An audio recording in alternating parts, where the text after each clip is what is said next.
जाके साइकिल से ना हो, साइकिल से ना हो, साइकिल से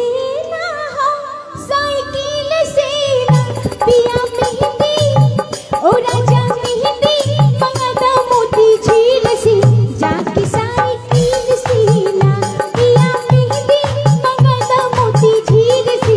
जाके साइकिल से ना, साइकिल से ना हो, साइकिल से ना, साइकिल से ना हो, साइकिल से ना पिया मेहंदी ओ राजा मेहंदी मंगता मोती झील से।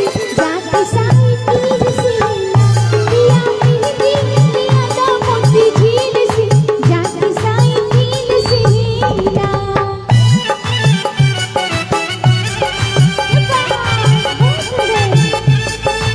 आप देखिए भैया, सुनिएगा, हाँ थोड़ा सा हमारे पर भी ध्यान दीजिए।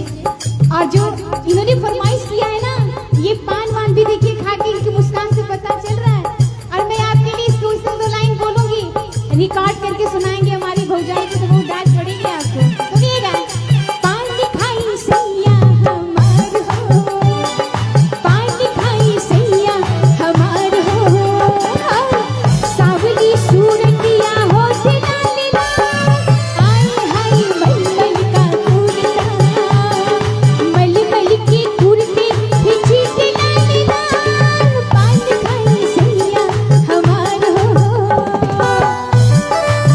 ये बात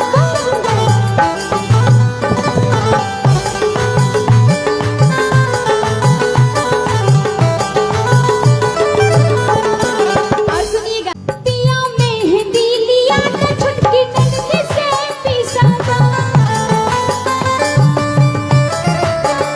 पिया मेहंदी लिया ना छुटकी नन्ही से पिसादा, पिया मेहंदी लिया ना छुटकी नन्ही से पिसादा। मोरी हथवा में, हमरी हथवा में लगा लगा टकील से।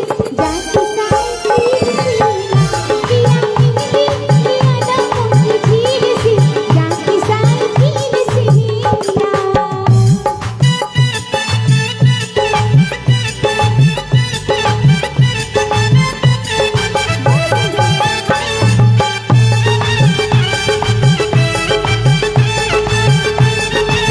और कहते हैं जैसे ही कजरी आवेला, तमाम तरह का हमार भौजाई फरमाइश करन, देखा सैया हमके हुआ हरियर की साड़ी चाहिए, हमके वही जरी वाली बनारसी चाहिए, तमाम तरह की फरमाइशें होती है।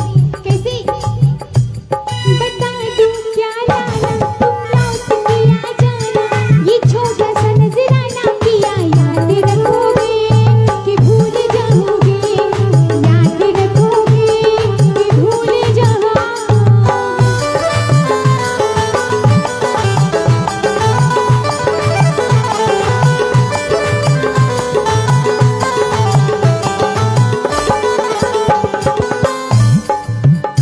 ई हसावनी बहार बात कटे ना हमार, ई हसावनी बहार बात कटे ना हमार, ई हसावनी बहार बात कटे ना हमार। कौन फायदा ना निकली दलील से। जाके साइकिल से ना पिया मेहंदी लिया ना मोती झील से। जाके साइकिल से ना।